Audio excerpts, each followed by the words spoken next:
So, as many of you know, on this channel, I've never shied away from reviewing some god-awful movies. And when a good mate of mine, Rob at Roberto Nero Superheroes, told me to give this a watch, you know, I couldn't resist a challenge to watch it.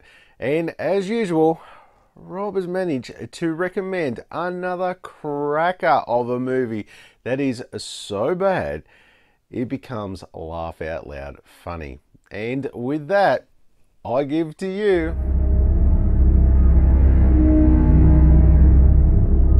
this is a live action superhero film that comes in at 87 minutes and was released on the 27th of October 2008. The movie was written by Carlos Perez, Ted Chalmers and Novin Shakiba and was directed by Ron Karkoska.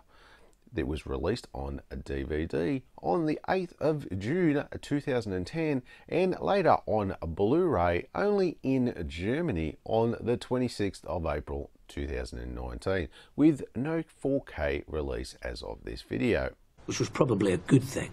The story follows the journey of Alex Thompson, a brilliant up-and-coming scientist who was forced into an experimental suit created by his mentor, Dr. Arthur Blake, and is transformed into the superhero known as Metal Man.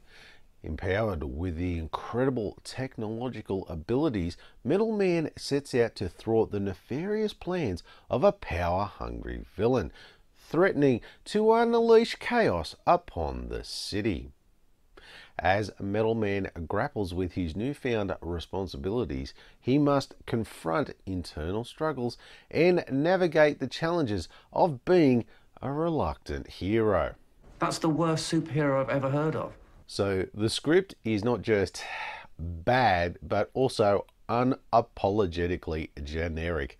It is a tired old script that fails to offer anything fresh or engaging, relying on tired tropes and a lackluster dialogue that carries the story into the realms of mediocrity.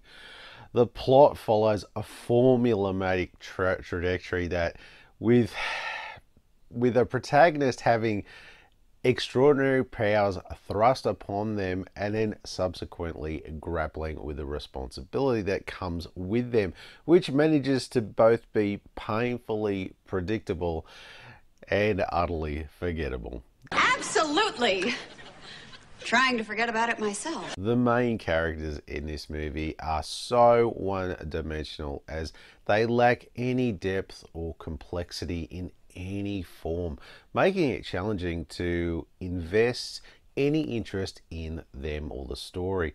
Additionally, the dialogue in this movie often feels forced and unnatural, with the exchanges between characters lacking any sort of authenticity and just failing to capture any of the just nuances of just genuine human interaction. It's just hard to watch.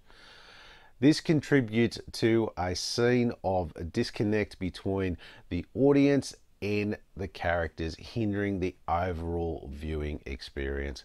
The script and story falls short of delivering any compelling narrative, with it being superficial and lacking substance, leaving much to be desired for the audience seeking a well-crafted and engaging superhero storyline. And that is why I'm only going to give this, brace yourself, a 3 out of 30. You must be kidding. No. This is an original story and is not a direct adaptation of any specific comic book storyline, but it is a flat-out rip-off of the Marvel's Iron Man movie from 2008, and that's where these mockbusters are all about. Cheap copies of blockbuster movies. Now, as far as the mockbusters go, this one is a very weak copy of Iron Man, as the costume and special effects budget, I can only assume, was not the same as Marvel.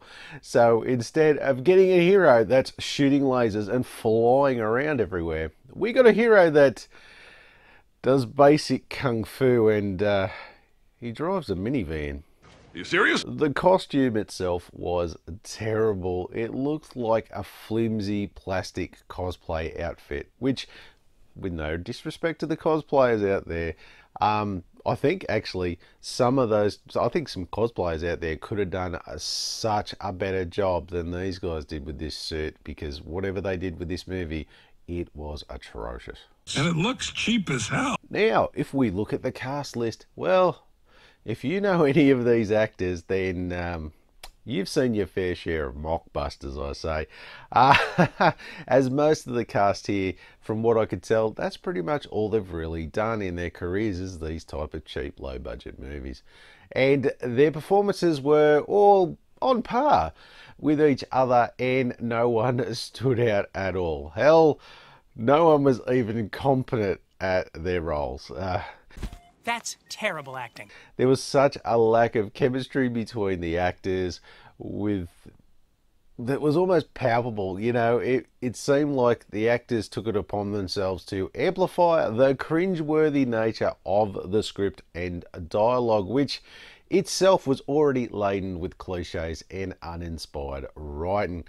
But the wooden deliveries, forced expressions, and unnatural pauses made me question whether the director had even bothered with rehearsals before he shot this movie. Fair dinkum. Overall, some of the worst acting I have seen since, oh God, The Amazing Bulk, and that's saying something. Worst thing I have ever seen. Anyway, for all that, I will give this, I'm lucky if I give it this, 4 out of 20. What's going on? This is some kind of freak show. Okay, if we look at the cover, look at that. That actually looks decent. It reminds me of The Amazing Bulk. Looked good on the front, it looked good on the back. Then you actually watch the movie, oh my God. And this is where they stand out. They managed to trick you into thinking you're going to get a decent movie. We all know what happens there. But anyway, it actually looks really good. It looks convincing. You know what I mean? It's got that similar feel of the Iron Man movie. And if we look at the side, it's very similar. Like, nothing too special, I mean. And then on the back, same thing. It looks convincing. Like, this could be an actual decent movie. Like, I'm just surprised at how well they spend all their money on the covers. And I think they spend less on the actual movie. As we look at the disc, look at that. That looks good as well. Color disc, everything. They go all out for the presentation. But as I said before, this is a German version. So you can only get the Blu-ray from Germany. So, yeah. What can I say? It looks decent. I think this is the only standout part about this is the actual cover. So with that, I'm going to give it a 7 out of 10. Hey, man. No one in trouble. No one in trouble. Okay, so there are some special features on this, and there is an alternate cut version of the movie, trailer, picture gallery, and deleted scenes. Now, I wish I could tell you what these were all about, but for some reason my Blu-ray player couldn't seem to get to the extras tab and play it. So it's either the disc or my Blu-ray player. Not sure, but I hope it's just the Blu-ray player.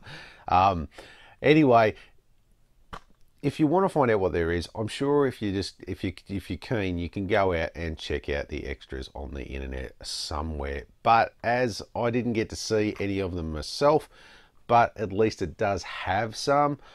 Oh, look, I'm gonna at least give it a base level of 3 out of 10.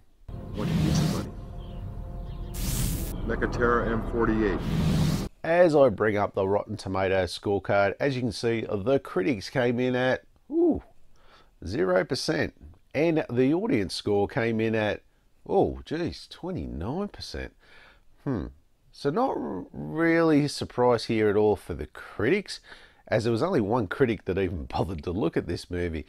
But then we have the audience score, and I think we have the same reviews for this movie that The Amazing Bulk did, where people are trolling it. And they're putting in 5-star reviews saying funny comments about how awesome this movie is. And unfortunately, it's giving a false reading, and that's why it's up to the 29%. Otherwise, I think it'd be lucky to scrape in at 5% if it wasn't for the fake reviews. Anyway, yeah, so look, unfortunately, this is what we're going to do. We round it up, and we're going to give it the score of 3 out of 10. Any attempt to deviate from that plan will result in your girlfriend losing extremity. So when my mate Rob recommended this movie to me, I had the feeling I knew what I was in for. But me, I am not afraid of a challenge to watch a terrible movie. So I dove head first. So this mockbuster is pretty bad. Not amazing bulk bad, which I've reviewed it if you want to see how bad that one is. No, it's fine. It's fine. But bad nonetheless. But I've got to say, this movie made me laugh out loud a few times with just some of the stupidity of some of the scenes. It became one of those movies that is funny, but it wasn't actually meant to be. But then there's the parts where if you're not laughing at it, you're kind of scratching your head going, what was the director or the actors thinking there? Some scenes are so painful to watch as the awkwardness and woodenness of the actors is just on full display. And when you have a scene that is supposed to set up the story or be pivotal to the story, just flashes by and they just brush over it. But then you'll go to a scene where someone is doing the most mundane task and it doesn't explain anything to the film or push it further, and the thing will be there for 2 minutes of screen time. I mean, seriously, what the fuck? Oh God, it's such a mess. So watching this movie was like a roller coaster. 1 minute you're screaming at the TV in frustration at what you are watching. To the next, you are laughing your ass off with some of the stupidity that you are seeing on screen. Look, it's a terrible movie, but if you love a good bit of bad cinema, you will laugh at this one for sure. And because I got a laugh out of it, look, I'm probably going to score this a little higher than I actually should, and I'm going to give this a 6 out of 20. Looks like you and I are working together again. I don't think so. Okay, as we look at collectability, I'm going to put this at 1 out of 5. You don't need this in your collection. It's only people of a certain, shall we say, realm of bad taste like myself and Rob, who recommended this to me, that we're probably the only two people that have these in our collection. But for you out there, I wouldn't waste your time. You don't need it. It's not collectible in any way, shape or form. Not unless you love your bad cinema, of course. But if you are going to go down that path and you do want a copy, you're going to have to look for it. I'm going to put this on a 4. This isn't that easy to find. The DVD is a little easier because there is some British versions out there as opposed to the American. But if you want a Blu-ray copy, you got to get it from Germany. That is the only place you can get it, hence why it sits at 4. So your average price, you are probably looking, it really varies out there, that's for sure. So if you're looking for the DVD, it's going to be around from as low as $25 up to $80. And that goes the same for the Blu-ray. It can vary big time from $30 all the way up to $95. But there is also nothing for 4K HD as of this video. Now, the final score. We get a grand total of 26 out of 100. Well, that says it all. This movie is a shocker. But you will get a laugh out of it. Not for its intended humor, but just for the sheer stupidity of it all. So look, this comes with a warning. Check it out if you dare. You have every reason to be upset. After all, I am the one who put you in this predicament. So if you like this video, you want to see some more of my reviews, why don't you click there? Well, maybe you want to see some of my collection updates. Got you covered too. Why don't you click that one there? And of course, don't forget to do the most important thing. Throw me a like, And don't forget to hit that subscription button on the way out. Thanks again for watching, and I'll see you next time.